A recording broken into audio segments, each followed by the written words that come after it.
selling real one Chevy.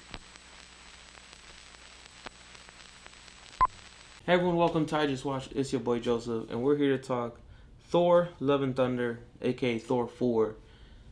Before we get into this movie, I gotta hit you with the usual, just hopefully you like this video enough to hit that like button. Don't forget to subscribe and hit the little bell to get notified. Let's discuss Thor: Love and Thunder. I hate this movie. I can't stand this movie. This movie hurts my heart, like genuinely. I knew it was gonna be bad. I was hoping it wouldn't be, but it genuinely hurts my heart. It's without question one of the worst movies in the MCU, and without question one of the movies I've ever seen. There's so much in it that can be great, and then for them to do what they did, just oh god. This movie, without question, is on the highest level of disrespect to original characters and source material. Like, it did everything it possibly could to shit on the stories and characters this is supposed to be based off. It was genuinely hard to watch. And like, the only thing that was good in this movie was the music, and that music was great before this movie ever existed. So you can go see it. The video, the Thor Ragnarok. I wasn't a fan of that. What this movie is, and it's turning characters I love, characters we love, and stories we love into cheap, trash ass jokes for the sake of a cheap laugh. This movie did everything I disliked in Thor Ragnarok, but double down. Thor Love and Thunder felt like a spoof parody. Like, I felt like I was watching a spoof or parody of the character Thor versus Gorr the God Butcher and the whole thing. I was like, okay, this is not, how is this attached to the MCU? How is this attached to the actual character and the actual story? Like, no, there's no way in hell this is a real representation of that. It can't be. This movie, I've said it and I'll say it a few more times, it hurt. Like, it really hurt to watch. It hurt my heart.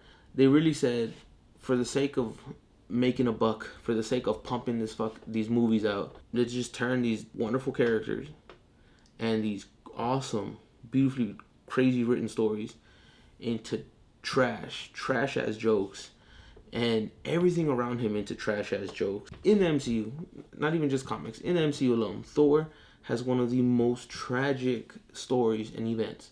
The betrayal of his brother, who he loved, and he still loved after the first betrayal, dies.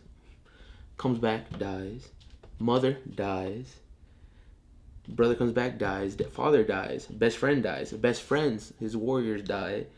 His realm gets destroyed. He has to sacrifice it because of a sister who takes his eye and slaughters a bunch of people he cares about. After all that, he's finally king. Oh, Thanos shows up, and the very few people he has left kills half of them. All this loss and suffering and pain. Like, Thor's story at the base is a spoiled prince god who has to get humbled, which they did in the first one. I know people don't like shit on the first one, but I'd rather watch Thor and Thor the Dark World than either one of these, Ragnarok or this fucking movie. You see the development of the character transitioning from kind of learning, humbling himself, being worthy again. So instead of growing into a humbled king for his people, he just became a blibbering buffoon who does nothing and knows nothing. At the same time, on some nerd shit, he's technically King Thor, even though he doesn't have the title because he had Valkyrie be king. That doesn't matter. He's King Thor. He should have the Odin Force. You can call it the Thor Force because he does at some point, which makes him top 3 most powerful characters in existence when it comes to the MCU.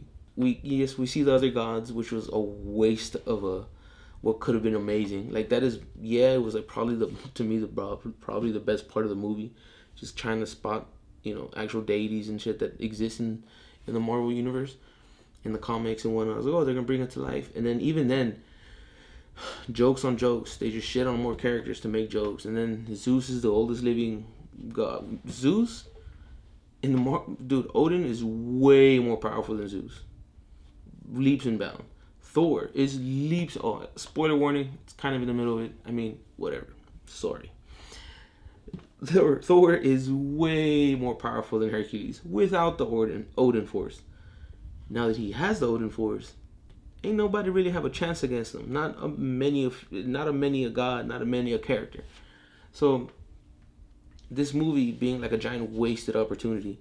I was excited to see, eventually maybe he becomes the humbled king who cares for his people, loves his people around him, and becomes Thor, the mighty Thor. You bring Gorr. Gorr is a great character. His story is wild. First thing they do wrong is his design. It just looked like Christian Bale beyond ashy. Like, that's what it looked like. It didn't look like Gorr. He looked like, Quan Chi from Mortal Kombat?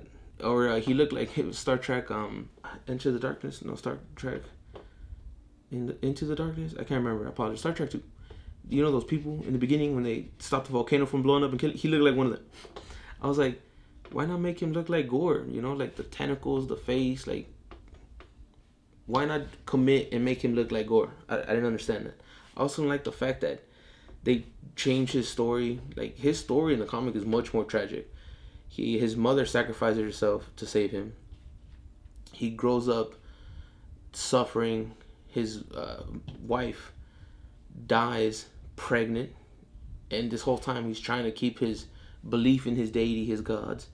And then lastly his son dies, and that's when he loses, and he's like what the hell is going on? And he gets shunned by his people for basically losing faith. Here is like he's walking in the desert with his daughter, dies.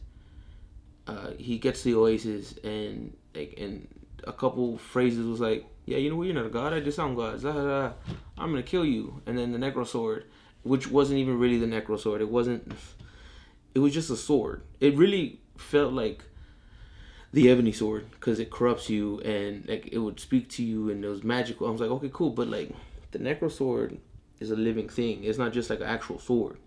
It's a symbiote. But whatever, I guess, they still can't use symbiotes, even though No Way Home has a piece of the symbiote left. Whatever, I get it. You can't use it, but you could have made it still similar without calling it a symbiote instead of just being a regular sword. There was so much bad that little things bugged the shit out of me. So, sorry.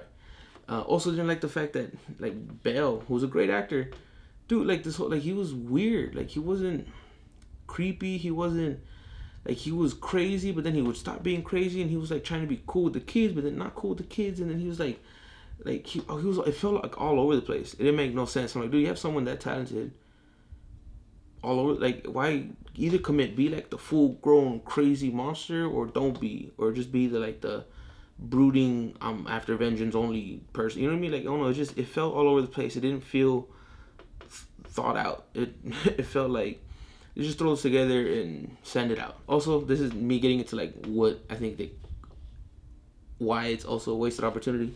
In Gorr the God Butcher storyline, there's 3 Thors. There's young Thor, present Thor, future Thor.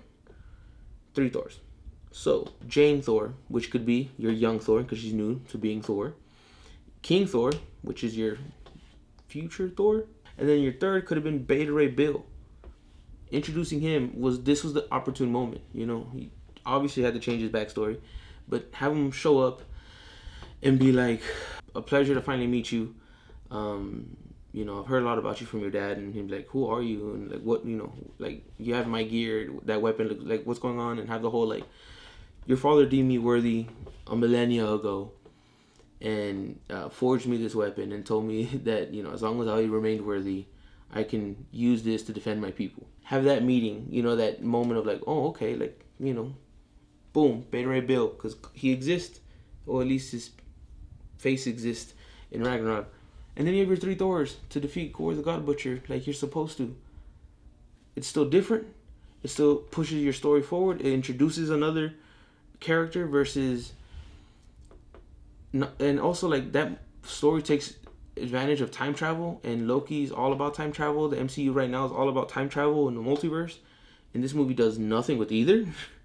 So it's just like, okay, so what is the attempt here? Like, what are we trying to do? With the last few things, I haven't finished Miss Marvel. I wanted it to finish, like a binge it.